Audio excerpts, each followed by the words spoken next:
আসসালামু আলাইকুম। নির্বাচনে ভিডি নিউজে আপনাদের স্বাগতম। জানিয়ে দিব সংসদ নির্বাচন হলফনামার যে 10 তথ্য প্রচারের নির্দেশ ইসিকে জানিয়ে দিচ্ছে এ বিষয়ে বিস্তারিত তথ্য।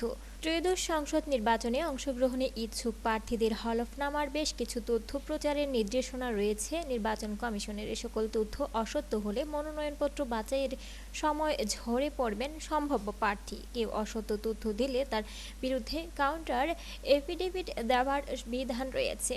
যোগ্য প্রার্থী বাছাইয়ের প্রার্থীর জন্ম তারিখ, শিক্ষাগত যোগ্যতা, আয়ের উৎস, মামলার তথ্যসহ একগুচ্ছ বিষয়ে হলফনামা দেবার বিধান রয়েছে। এএমএম নাসির উদ্দিন নেতৃত্বাধীন ইসি এবার আইনে সংস্কার এনে অসত্য তথ্য দেয়া হলে ভোটের পরও ব্যবস্থা নেবার বিধান যুক্ত করেছে।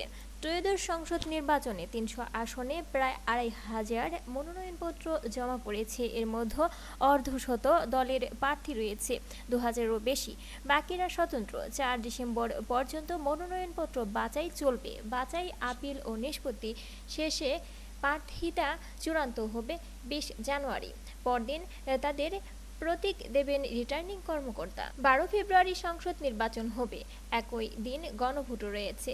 ত্রয়োদশ জাতীয় সংসদ নির্বাচন উপলক্ষে প্রার্থীদের হলফনামা দাখিল, হলফনামার তথ্য বাছাই, হলফনামার তথ্যাবলি প্রচার এবং বাছাইকালে সংশ্লিষ্ট সংস্থার প্রতিনিধির উপস্থিতির বিষয়ে সব রিটার্নিং কর্মকর্তার জন্য ইসি পরিপত্র জারি করেছে। মনোনয়নপত্র জমার শেষ সময়ে নির্বাচন পরিচালনা শাখার উপসচিব মনির হোসেন এ সংক্রান্ত পরিপত্র সবার কাছে পাঠিয়েছেন। হলফনামায় যে সকল তথ্য থাকতে হবে: জন্ম তারিখ এবং মনোনয়নপত্র দাখিলের সময়, প্রার্থীর বয়স, প্রার্থীর সর্বোচ্চ শিক্ষাগত যোগ্যতার সনদ সহ উত্তীর্ণ পরীক্ষার নাম দিতে হবে।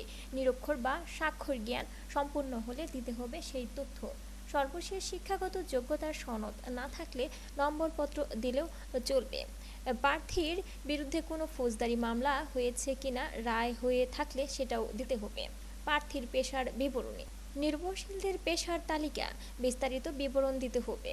দেশে ও বিদেশে প্রার্থী এবং নির্ভরশীলতাদের আয়ের উৎস, আয়কর রিটার্ন এবং মনোনয়নপত্রের সঙ্গে দেয়া তথ্য সামঞ্জস্যপূর্ণ হতে হবে। দেশে ও বিদেশে প্রার্থীর নিজের বা তার উপর নির্ভরশীলদের সম্পদ ও দায়ের বিবরণী, আগে জাতীয় সংসদের সদস্য নির্বাচিত হয়েছিল কিনা, হয়ে থাকলে নির্বাচনের আগে কি কি প্রতিশ্রুতি দিয়েছিলেন এবং কি পরিমাণ অর্জন করা সম্ভব হয়েছিল তার বিবরণী দিতে হবে। এই ছিল আমাদের নির্বাচন ভিডি নিউজের এই মুহূর্তের ব্রেকিং সংবাদ। পরবর্তীতে আরও আপডেট পেতে মনোনয়নপত্রের সঙ্গে অন্যান্য কাগজপত্রাদি এ সকল বিষয়ে আপডেট পেতে চ্যানেলটি সাবস্ক্রাইব করে বেল বাটনে ক্লিক করে পাশেই থাকবেন।